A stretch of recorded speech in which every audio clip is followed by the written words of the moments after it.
नमस्कार, आप देख रहे हैं भारत की आवाज news. Editor in chief Bholanath Mishra के साथ आइए नजर डालते हैं इस वक्त की खबर पे। उत्तर प्रदेश की राजधानी लखनऊ में भारतीय जनता पार्टी लखनऊ महानगर व्यापार प्रकोष्ठ की ओर से आलमबाग स्थित होटल होमटेल में शनिवार को नेक्स्ट जनरेशन जीएसटी सुधार एवं स्वदेशी अपनाओ विषय पर विचार विमर्श कार्यक्रम का आयोजन किया गया। कार्यक्रम की अध्यक्षता राज्यसभा सांसद श्री संजय सेठ ने की। इस अवसर पर वस्तु एवं सेवा कर विशेषज्ञ सीए श्री ऋषभ मिश्रा, भाजपा व्यापार प्रकोष्ठ के संयोजक अभिषेक खरे, लखनऊ महानगर अध्यक्ष आनंद द्विवेदी, आयकर विशेषज्ञ संदीप टंडन सहित कई व्यापारी और पदाधिकारी उपस्थित रहे। इस अवसर पर सांसद श्री संजय सेठ ने कहा कि जीएसटी सुधार का अगला चरण केवल कर व्यवस्था को सरल बनाने तक सीमित नहीं है, बल्कि यह देश की आर्थिक आत्मनिर्भरता की दिशा में एक महत्वपूर्ण कदम है। उन्होंने प्रधानमंत्री श्री नरेंद्र मोदी जी की सराहना करते हुए कहा कि नेक्स्ट जेन जीएसटी लागू करने की उनकी दूरदर्शी पहल से देश को व्यापारिक ढांचा और सुदृढ़ होगा, साथ ही कर प्रणाली पारदर्शिता पर व्यवहारिकता बनी रहेगी। तो लखनऊ से देखें हमारे सहयोगी सुनील सिंह की एक खास रिपोर्ट। खबर अच्छी लगे तो लाइक शेयर सब्सक्राइब अवश्य। विचार विमर्श हो उसके बारे में देखिए, आज जो हम लोगों का यहाँ पे एक हमने विचार विमर्श के लिए रखा था, उसके अंदर व्यापारियों को जो इस वक्त जीएसटी, इनकम टैक्स और स्वदेशी के ऊपर जो आज के दिन में रिफॉर्म्स हुए हैं, उसके बारे में हमने रखने का यहाँ पे एक विचार विमर्श रखा था।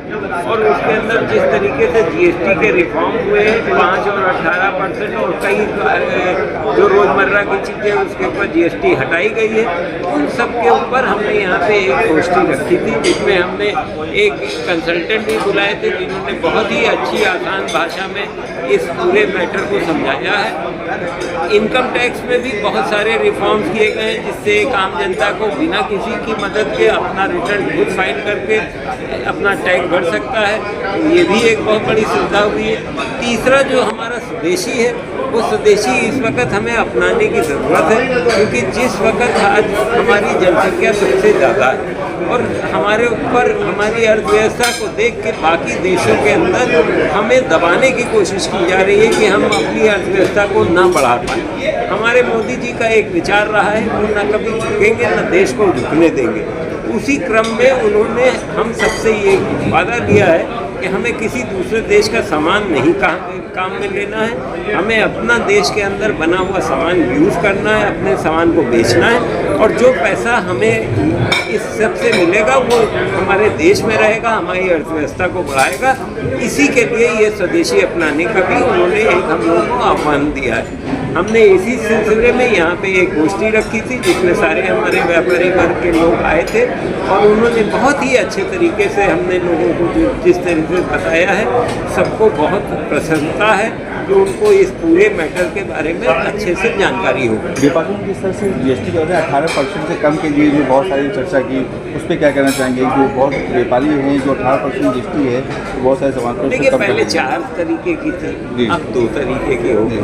आगे आने वाले समय में समय के हिसाब से चीज़ें बदलती रहती हैं। आगे आने वाले समय में ये एक देश एक राष्ट्र एक टैक्स के रूप में ये बन के निकलेगा। आज दो तरीके की है, लेकिन वो बहुत आसान कर दी गई है, इसलिए किसी को कोई परेशानी नहीं आएगी। एक अनुमानित फिगर है कि ये रेट रिडक्शन का जीडीपी में इम्पैक्ट करीबन 1% से 1.5% तक आएगा। अब आप सोचिए, हमारे देश की जीडीपी है 3 लाख करोड़ की, उसका 1% अगर जीडीपी इंक्रीज होती है तो 3 लाख करोड़ रुपए वापस इकोनॉमी में ट्रैवल करना स्टार्ट करेंगे। So it is a real blood infusion in the economy.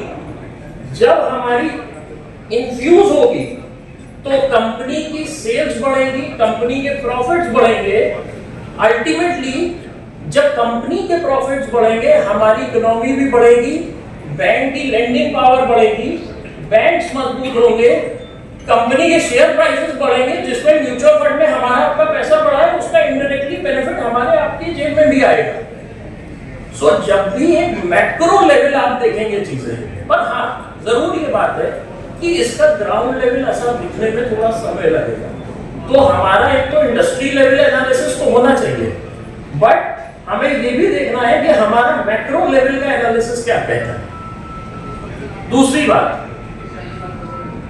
हमारे सेक्टोरल लेवल पे भी कई रिफॉर्म्स किए। फूड एफएमसीजी सेक्टर 0 या 5% में मैक्सिमम आम आदमी के आइटम्स को लाया है। फार्मा एंड हेल्थ केयर बहुत बड़ा रिफॉर्म है। लाइफ सेविंग मेडिसिन को 12 से घटा के 5% पे लाए। जो बहुत यूजफुल दवाइयां हैं उनको एग्जेम्प्ट भी किया गया उसमें, जो लाइफ सेविंग मेडिसिन है। जो हमारा इक्विपमेंट की कॉस्ट है, जो मेडिकल इक्विपमेंट की कॉस्ट है, उस पर भी असर पड़ेगा। वो भी 12% से 5% पे कई इक्विपमेंट्स को लाया गया। सबसे बड़ा जो हमें और आपको डायरेक्टली इंपैक्ट करता है वो है लाइफ इंश्योरेंस और हेल्थ इंश्योरेंस। उससे जीएसटी खत्म कर दिया गया। इमीडिएटली हम आपको बताएं, मेरा हेल्थ इंश्योरेंस ड्यू था 3 साल का, मुझे उसका डायरेक्ट बेनिफिट 38,000, हमने अभी पॉलिसी रिन्यूअल कराया है। सो